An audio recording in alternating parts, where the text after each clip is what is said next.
Fakta-fakta perubahan iklim. Iklim merupakan rata-rata cuaca yang juga menjadi penanda keadaan atmosfer dalam suatu kurun waktu tertentu. Iklim juga didefinisikan sebagai ukuran variabilitas, kuantitas, serta rata-rata yang relevan dari sebuah variabel tertentu, yaitu curah hujan, temperatur atau angin pada suatu periode tertentu yang umumnya merentang karena adanya erupsi vulkanik, variasi sinar matahari, perubahan pengguna lahan, serta emisi bahan bakar fosil. Perubahan iklim kerap dikaitkan dengan pemanasan global. Kenapa sih kok bisa begitu? Pemanasan global adalah kenaikan pada suhu bumi yang kemudian berlangsung selama 1 dekade atau lebih. Nah, pemanasan global ini merupakan salah satu penyebab dari perubahan iklim. Maka dari itu, pemanasan global sering dikaitkan dengan perubahan iklim. Penyebab perubahan iklim. Perubahan iklim yang sangat berdampak pada makhluk hidup dan lingkungan di bumi disebabkan oleh beberapa hal. Berikut penyebab perubahan iklim. Yang pertama yaitu efek rumah kaca. Proses terjadinya efek rumah kaca yakni terdapat partikel gas yang melayang di antara bumi dan lapisan atmosfer. Hal ini mengakibatkan panas bumi memantul dan harus dibawa keluar. Yang terjadi adalah panas bumi kembali masuk yang mengakibatkan suhu bumi naik lalu akhirnya menghangat. Apabila hal ini terus berlanjut, bumi tidak hanya menghangat, melainkan juga memanas bersifat global.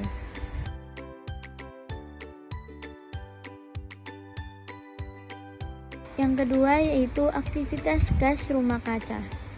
Gas rumah kaca adalah gas-gas yang ada di atmosfer yang menyebabkan efek rumah kaca. Gas tersebut sebenarnya muncul secara alami, namun meningkat karena aktivitas manusia. Gas rumah kaca paling banyak adalah uap air, kemudian karbon dioksida, belerang dioksida, nitrogen oksida, nitrogen dioksida, metana, dan klorin fluorkarbon atau yang bisa disingkat CFC. Dan yang selanjutnya yaitu yang ketiga, penggunaan pupuk kimia. Penggunaan pupuk kimia dapat berkontribusi terhadap perubahan iklim. Proses produksi pupuk kimia, terutama pupuk nitrogen, melepaskan gas rumah kaca seperti dinitrogen oksida atau N2O yang memiliki potensi pemanasan global jauh lebih besar daripada karbon dioksida atau CO2. Yang keempat yaitu peningkatan kadar CO2. Emisi kendaraan bermotor merupakan salah satu pemicu terjadinya pemanasan global karena polutan dan karbon dioksida yang dihasilkan menjadi salah satu penyumbang terbesar peningkatan gas rumah kaca di atmosfer. Yang kelima yaitu kegiatan produksi, konsumsi, dan pembuangan plastik.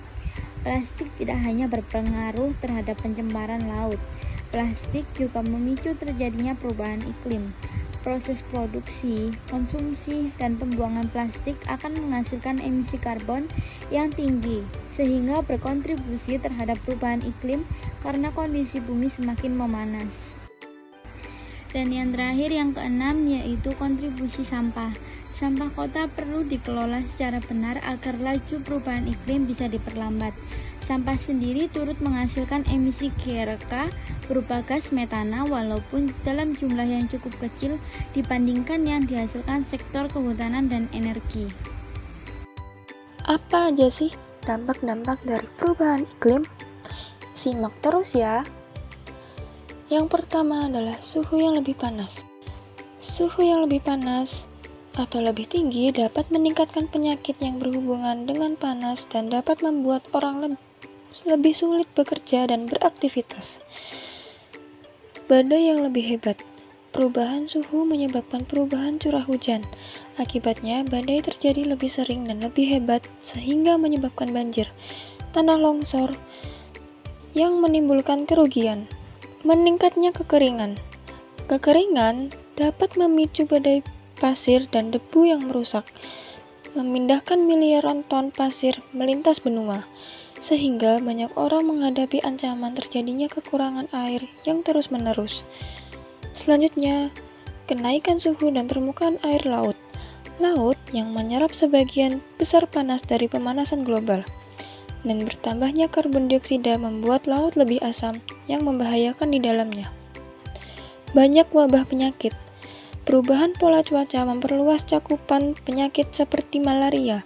Peristiwa cuaca ekstrim meningkatkan penyakit dan kematian, sementara sistem perawatan kesehatan kesulitan dalam mengikuti perkembangannya. Yang terakhir, terjadi kemiskinan.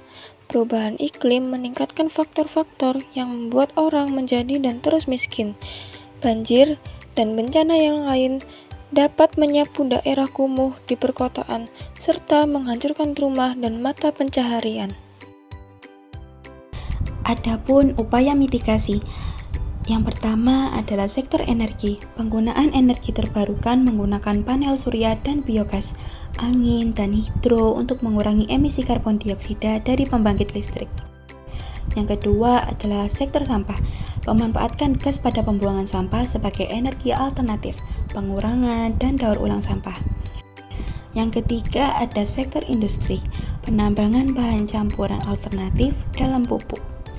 Yang keempat adalah sektor pertanian, seperti pertanian berkelanjutan, penggunaan tanaman beremisi rendah, dan efisien penggunaan air. Yang kelima adalah sektor kehutanan, mengurangi dan mengatur deforestasi hutan, melindungi hutan, dan melakukan reboisasi. Yang keenam adalah sektor pendidikan dan kesadaran iklim. Dengan itu, kita dapat meningkatkan kesadaran masyarakat penting dalam mengurangi emisi dan menerapkan gaya hidup yang berkelanjutan. Adaptasi terhadap perubahan iklim adalah langkah penting yang bertujuan untuk mengurangi resiko dan dampak buruk yang ditimbulkan oleh perubahan iklim. Dampak tersebut bisa berupa kenaikan permukaan laut, peristiwa cuaca ekstrim seperti banjir dan kekeringan, serta kerawanan pangan. Untuk itu, ada beberapa strategi utama yang dapat dilakukan, yaitu yang pertama, perencanaan tata kota berbasis iklim, merancang dan mengelola kota dengan memperhatikan kondisi iklim, agar kota lebih tahan terhadap perubahan cuaca ekstrim dan risiko bencana. Yang kedua, praktik pertanian adaptif, menggunakan teknik pertanian yang mampu beradaptasi dengan perubahan iklim seperti memilih varietas tanaman tahan kekeringan atau banjir sehingga produksi pangan tetap terjaga. Yang ketiga, perlindungan terhadap bencana alam, membangun perlindungan dini dan memperkuat kesiapsiagaan masyarakat agar dapat menghadapi bencana alam dengan lebih efektif dan meminimalkan kerugian. Dan yang keempat, pengembangan infrastruktur tahan cuaca, seperti membangun dan memperbaiki infrastruktur yang kuat dan tahan terhadap perubahan iklim seperti jalan, jembatan, dan sistem drainase yang mampu menahan dampak cuaca ekstrim. Adapun cara untuk mengatasinya, yang pertama adalah penggunaan energi terbarukan. Kedua, meminimalkan penggunaan peralatan yang mengandung CFC. Yang ketiga yaitu mematikan perangkat elektronik saat tidak dipakai. Yang keempat, menghemat dan sumber daya alam. Kelima, melakukan 3R, reuse, reduce, dan recycle. Yang keenam adalah menggunakan transportasi umum. Ketujuh yaitu reboisasi, dan ke-8 adalah mengedukasi untuk menjaga alam. Yang ke-9 yaitu composting. Yang ke-10 sampah dan limbah untuk energi. Sekian dari kami, semoga materi yang kami bawakan bermanfaat untuk kalian semua. Terima kasih sudah menonton.